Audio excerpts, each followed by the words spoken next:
Hello my dear students. आज हम discuss करने जा रहे हैं इंटीग्रेशन में इंटीग्रेशन बाय पार्ट। क्योंकि सबसे पहले हमने integration by substitution, integration simple पढ़ा, फिर इंटीग्रेशन बाय सब्स्टिट्यूशन पढ़ा, और अब हम पढ़ने जा रहे हैं इंटीग्रेशन बाय पार्ट कि कैसे जो पार्ट होते हैं उसका मतलब पार्ट मेथड से कैसे हम इंटीग्रेट करते हैं। तो इसके लिए सबसे पहले हम एक छोटा सा फॉर्मूला आपको बताने जा रहे हैं, ध्यान से देखिएगा। ये दिखने में तो टफ लग रहा है लेकिन ये टफ है नहीं। जैसे मान लेते हैं u और v दो फंक्शन है आपके पास। u और v दो फंक्शन है और दोनों प्रोडक्ट के फॉर्म में। सबसे पहले तो ये नियम लगता है कहाँ पर, जहां दो फंक्शन प्रोडक्ट के रूप में होते हैं। ठीक है, जैसे कहीं लिखा हो एक्स स्क्वायर और e की पावर x, ऐसी सिचुएशन हो तो हम वहां पर इसको अप्लाई करते हैं। या कहीं पर मतलब ज्यादातर तो क्वेश्चन ऐसे ही आपको दिखेंगे कि उसमें x होगा और e की पावर s होगा, क्योंकि वैसे तो इसके बड़े कॉम्प्लिकेटेड क्वेश्चंस हैं, लेकिन यहाँ पर आपको केवल इस तरह का ही क्वेश्चन मिलेगा, क्योंकि आप पढ़ रहे हैं बिजनेस मैथमेटिक्स। तो बिजनेस मैथमेटिक्स में हमने ये चीज समझ ली कि एक्स स्क्वायर ई की पावर। आइए अब इसको, इसके फॉर्मूले को समझते हैं। फॉर्मूला ये कहता है कि अगर दो फंक्शन प्रोडक्ट के फॉर्म में हो तो पहला फंक्शन वैसे लिख दो और सेकंड फंक्शन का इंटीग्रेशन करो, फिर माइनस। ठीक है, फिर माइनस करो और फिर फर्स्ट फंक्शन का डिफरेंशिएशन करो। तो फर्स्ट फंक्शन आपका u था, उसको हमने डिफरेंशिएट कर लिया, और सेकंड फंक्शन का इंटीग्रेशन करो। तो सेकंड फंक्शन का हमने क्या कर लिया, इंटीग्रेशन। ये लेकिन इंटीग्रेशन तो किया, अब जो पूरा आया उसका प्रोडक्ट का फिर से इंटीग्रेशन करो। हाँ, आप देख रहे होंगे बड़ा कंफ्यूजन है, लेकिन यकीन जानिए जब हम न्यूमेरिकल में से सॉल्व करेंगे तो बहुत ही आसानी से सॉल्व हो जाएगा। फिर से देखते हैं, दो फंक्शन आपके प्रोडक्ट के फॉर्म में है। पहला फंक्शन वैसे लिखिए और सेकंड फंक्शन का हम इंटीग्रेशन कर दिए, फिर सेकंड फंक्शन, फिर फर्स्ट फंक्शन का डिफरेंशिएशन करते हैं और सेकंड फंक्शन का इंटीग्रेशन करते हैं। उन दोनों का प्रोडक्ट जो निकलता है फिर उसका हम इंटीग्रेशन कर देते हैं। तो इस तरह से ये क्वेश्चन आपका कंप्लीट होता है, जिसे हम कहते हैं इंटीग्रेशन बाय पार्ट। तो आइए इस पर एक न्यूमेरिकल जब लेंगे तब हम और अच्छी तरह से इसको समझ पाएंगे होपफुली। तो ये हमने यहाँ लिखा, फर्स्ट फंक्शन इसे माना, सेकंड फंक्शन इसे माना। तो देखिए क्या होगा, फर्स्ट फंक्शन वैसे लिखो, सेकंड फंक्शन का इंटीग्रेशन, आप जानते हो इंटीग्रेशन e की पावर s का e की पावर s होता है।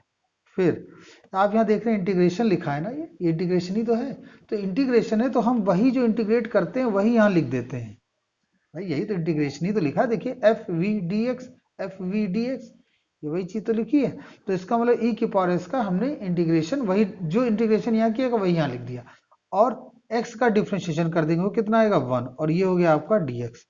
ये लिखा x, ये हो गया e की पावर x, और यहाँ पे हमने किया इन दोनों का प्रोडक्ट, वो हो गया e की पावर x। ये लिखेंगे x e की पावर x, और e की पावर x का इंटीग्रेशन e की पावर x, और ये बचा आपका, ये आपका आंसर आया। तो कहने का मतलब ये है, क्वेश्चन आसान है, क्वेश्चन टफ नहीं है, बस थोड़ा सा आपको अलर्ट होकर काम करना पड़ेगा। जैसे यहाँ लिखा है x e की पावर 3x, ये लिखा है, जैसे कह रहे हैं इसका इंटीग्रेशन। तो देखिए फर्स्ट फंक्शन, ध्यान दीजिएगा एल्जेब्रिक फंक्शन अगर है, एल्जेब्रिक मतलब x वाला फंक्शन है, x x क्यूब x और 4 वाला, उसके हम फर्स्ट फंक्शन। तो फर्स्ट फंक्शन वैसे लिख लिया, सेकंड फंक्शन का इंटीग्रेशन e की पावर 3x, e की पावर 3x का इंटीग्रेशन e की पावर 3x डिवाइडेड बाई 3। अब मैं भी आपको बताऊंगा ये 3 कहाँ से आया, अभी के लिए आप समझ लीजिए कि हमने यहाँ लिख दिया। फिर यही चीज हमें यहाँ पर उतार देनी होती है, क्योंकि फार्मूले में क्या कह रहा है कि जो इंटीग्रेशन किया वही यहाँ लिख दो, लेकिन पहले का क्या करो, डिफ्रेंशिएशन। x का डिफ्रेंशिएशन हो गया 1, और ये हो गया आपका dx। ये हुआ x e की पावर 3x अपॉन 3, ये लिखेंगे 1/3, और ये e की पावर 3x, और ये हो गया dx। फिर हम यहाँ पर इसका इंटीग्रेशन कर देंगे। तो मैंने आपको बताया e की पावर 3s का इंटीग्रेशन e की पावर 3s, लेकिन डिवाइड में 3, और यहाँ पर हम लिख देंगे c, x e की पावर 3x अपॉन 3, 1/9 e की power 3x plus c, this is your. अब आपको हम यहाँ कॉन्सेप्ट बताते हैं कि अपॉन में 3 हमने क्यों लिखा, क्या क्यों आया। जैसे देखिए, जैसे मैं कहूँ आपसे कि ax प्लस बी का इंटीग्रेशन बताओ, चलिए ये लिखा है यहाँ पर फंक्शन स्क्वायर है, ठीक है। मैं आपसे कहूँ इसका इंटीग्रेशन, तब आओगे सर बहुत सिंपल, ए एक्स प्लस बी को हम क्या मान लें, टी मान लेते हैं। अब ए एक्स प्लस बी को हमने टी मान लिया, तो देखिए क्या होगा, ए का ए तो ए रहेगा, ये डी एक्स हो जाएगा और ये कितना हो जाएगा डी टी। तो देखिए डी एक्स इजकल टू क्या लिखेंगे, 1/a डी टी। तो ये हो गया 1/a, ए एक्स प्लस बी की जगह हम लिख देंगे यहाँ पर टी स्क्वायर और डी एक्स की जगह लिख देंगे 1/a डी टी। तो आप गौर से देखिए टी इसका क्या होगा, टी क्यूब डिवाइडेड बाई 3 और सी लिख देंगे, टी की वैल्यू पुट कर देते हैं ए एक्स प्लस बी का whole cube upon 3a plus C. अब इसमें देखिए इंपॉर्टेंट बात क्या है, आपने देखा ए एक्स प्लस बी है, ए एक्स प्लस बी बिल्कुल किस तरह से चलता है, ए एक्स प्लस बी बिल्कुल एक्स रहता है, इसको एक्स दिमाग में रखिए। तो एक्स का इंटीग्रेशन क्या होगा, एक्स का इंटीग्रेशन क्या होगा, एक्स स्क्वायर बाई 2।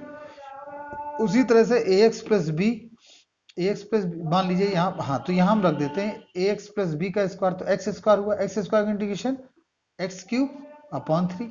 लेकिन चूंकि एक्स साथ यहाँ इनटू में क्या है ए, उसी से हम यहाँ डिवाइड भी करते हैं, तो ये आपको याद रखना है, डिवीजन वाला आपको ये चीज याद रखनी है कि डिवीजन में जब भी कभी ए एक्स प्लस बी का इंटीग्रेशन आप करेंगे इस तरह के फंक्शन का, ए एक्स प्लस बी वाले फंक्शन, तो याद रखिए बिल्कुल x की तरह करेंगे, बस ध्यान ये रखना जो x का इनटू होगा उससे हम डिवाइड कर।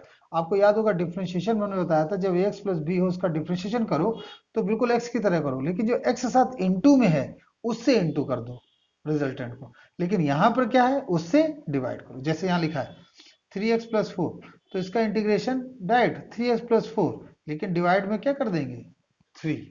तो ये चीज आपको याद रखनी होगी, तभी आप ये कर पाएंगे। तो बहुत ही सिंपल है, ए एक्स प्लस बी है अगर है तो ए एक्स प्लस बी का इंटीग्रेशन करेंगे तो ए एक्स प्लस बी का होल स्क्वायर आ जाएगा डिवाइडेड बाई 2a। बस इस तरह से आपको इसको सॉल्व। आई होप ये इंटीग्रेशन बाय पार्ट आपको समझ में आया होगा।